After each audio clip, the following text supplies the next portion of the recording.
Yo, it's total. I don't know. I'm hearing like extra noise in my microphone. That doesn't even matter. But Kyle had Christmas lights on just a moment ago, and then he tricked me. He turned them off. We got things to talk about in the car business, though. I did have Christmas lights. Dude, everything about that intro threw me off. All of a sudden, I have this like noise in my in ears. Kyle's You look lights are different. Well, because I was like, I saw your lights. I'm like, oh, I don't know what's up with the Christmas lights. I still don't know what's up with the Christmas lights, but they're not there anymore. They're not there anymore. What was the deal with the Christmas lights? The deal with the Christmas lights is, we do the year-end extravaganza thing every year now. And so Nathan, our producer, and I were just kind of looking at like, hey, what if there was a couple little pre-produced things? Would it look all Christmassy? And I was like, look, change the lights. Christmas. Hey, give your boy some string lights and it's over. It's been Christmas in like Costco for 30 days already. I know. That was the last Christmassy thing I do, by the way, until the day after Thanksgiving. Like I don't let it in my life. It's not happening. Well, it was snowing here yesterday, and I was like, oh man, when there's snow and you're in the car with the family this time of year, like I start to hear Christmas music.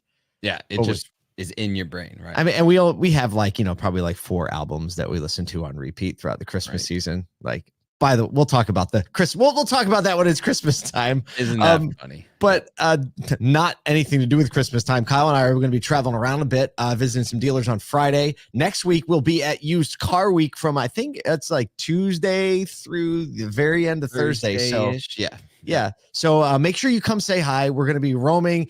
Kyle is judging the Navicon. Or no, what are you the judge on?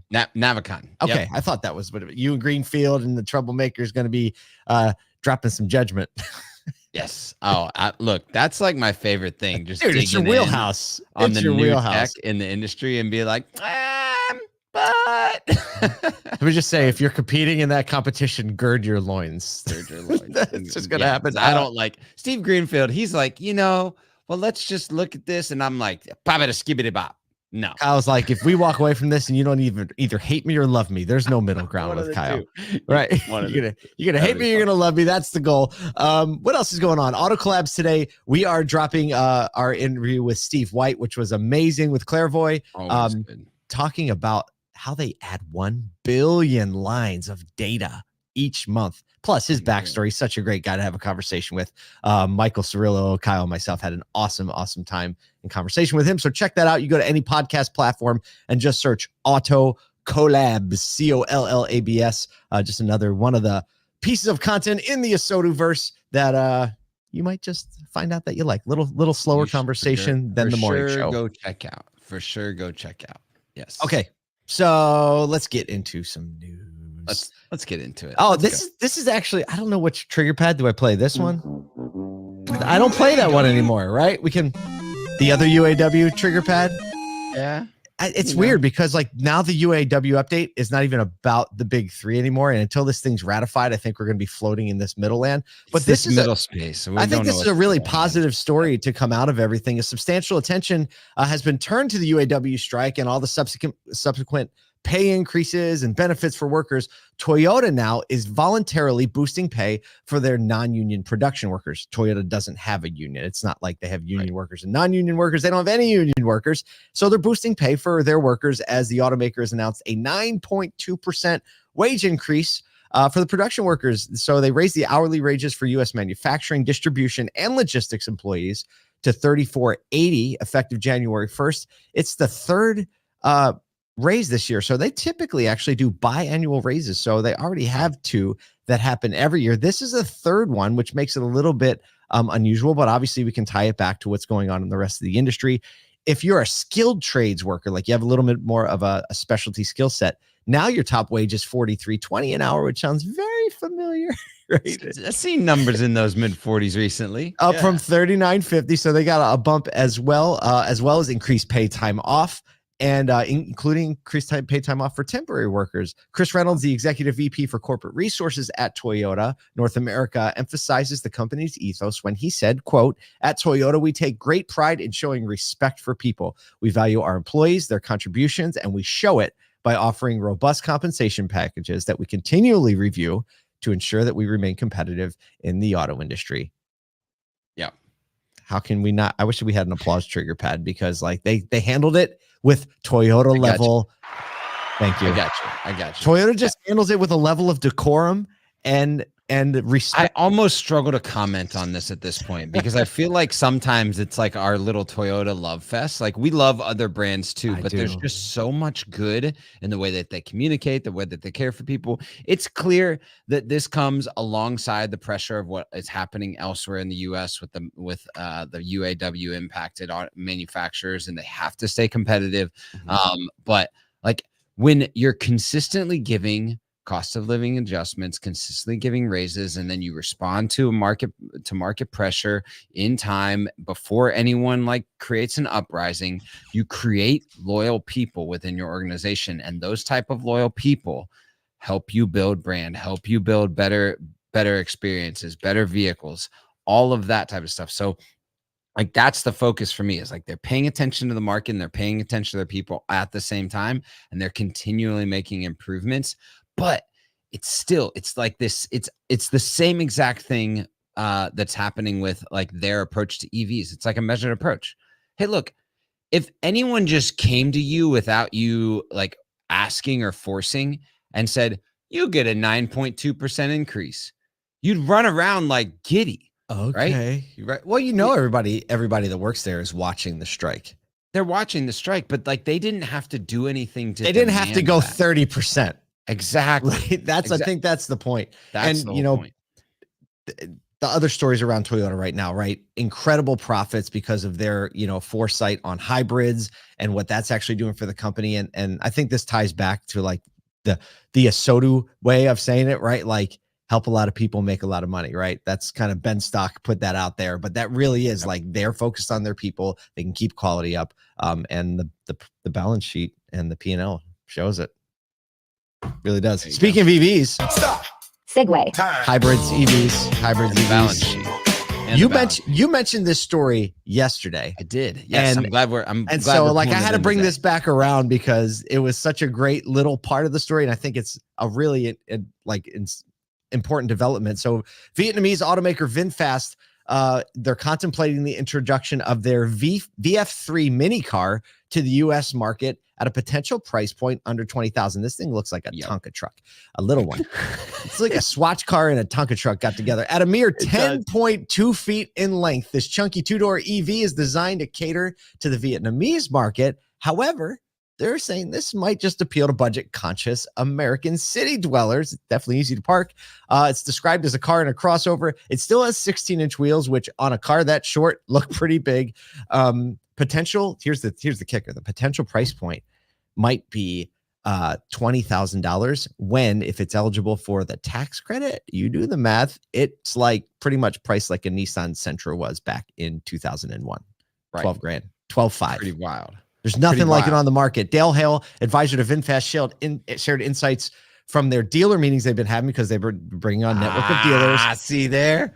And he says they like the whole lineup, but the VF3, I would say, got an almost 100% response. They liked it because of the price point, and they're like, there's nothing else like it on the market. There is nothing else like it on the market. And it doesn't look like the other cars that are in that kind of like size class, like a smart car, the mini thing, right? Look like it's just going to get pummeled. At least this thing kind of looks like it could hurt. It could drive over something. It could at least drive over something. And I think that's a big change because there's a market for this small car, right? Don't have kids, like city driving, want to be able to parallel park, get in garages, get out, things like that. And a great second vehicle.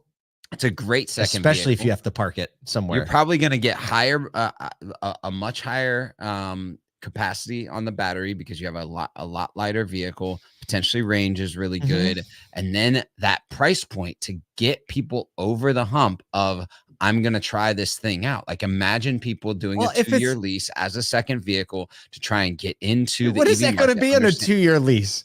Bro, as a second, like $129 a month. Like, what's the residual on that thing? It's got to have like they write you a check if you do a 12-month lease. Yeah. They give you $1,500 and let you take the vehicle for a year. They're like, we'll take that tax credit. Actually, think about that. Not a bad. Dude, that's like Man, the EV tax credit's like 40% of the cost of the vehicle. Right. So like if you so lease the residual is probably going to be low. The residual because of the tax credit is probably going to be in the like 30% range. So you're still going to have leftover of, you know, 4, 5, 6 grand, right? Over that time period. Like it's gonna be like the 99 down, $99 a month lease. Oh, here we go. 1 day lease. Right. Oh, Nathan's typing in the notes, 1 day lease that sucker and flip it. Yeah, that's that whole thing that we were talking earlier this week. I mean, there's so much opportunity when you grab that. So true. Well, speaking of, I don't even know what to talk so about. Much opportunity. So much opportunity. Segue.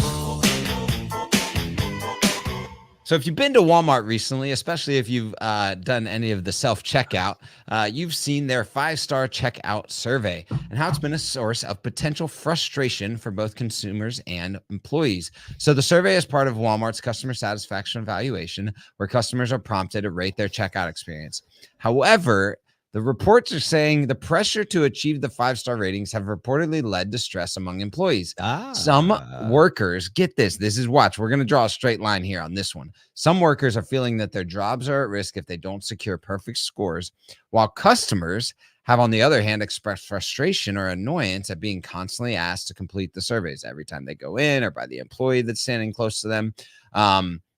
This is a tension that we know all too well in automotive. It's felt very familiar. Where the employee evaluation is extremely important to understand the customer experience, but the customer is it's not like a willing participant in it. And so there's this dissonance in order to get the scores. And not just that, but there's so much pay. There's dealer pay, there's employee pay, there's customer satisfaction all on the line when talking about, hey, can we just get the feedback? Well, the way the Walmart program works is that the managers are incentivized with their pay plan based on responses.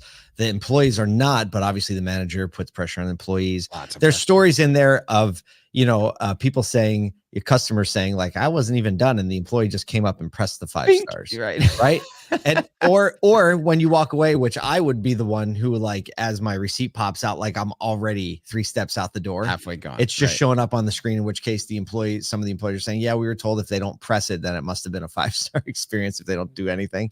And I think the most important part of this story is like, there is a balance between how do you get relevant feedback that doesn't hassle the customer. At the same time, don't put so much pressure on your people that they're paying attention and their eyes are wide open on the whole checkout experience. Because if you think about, like, in the Walmart situation, you're worried about the survey. So you're worried about literally the last 3 seconds of that customer's experience, when you might not be paying attention to the fact, because you're looking at all the terminals. Okay, who's ready to hit the 5 stars?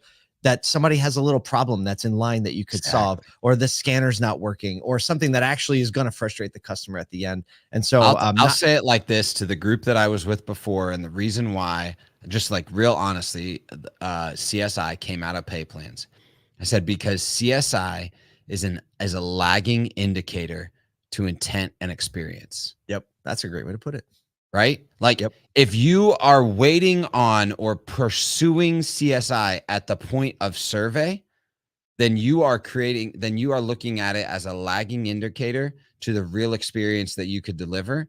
And so focus on the real experience, and the surveys will take care of themselves, y'all. There you go. The surveys will take care of themselves. Hey, by the way, if you listen to the show on the podcast, leave us a review. We want to know how we're doing. Or if you get the daily email, just hit reply and tell us how you like it or don't like it. We'll see you tomorrow.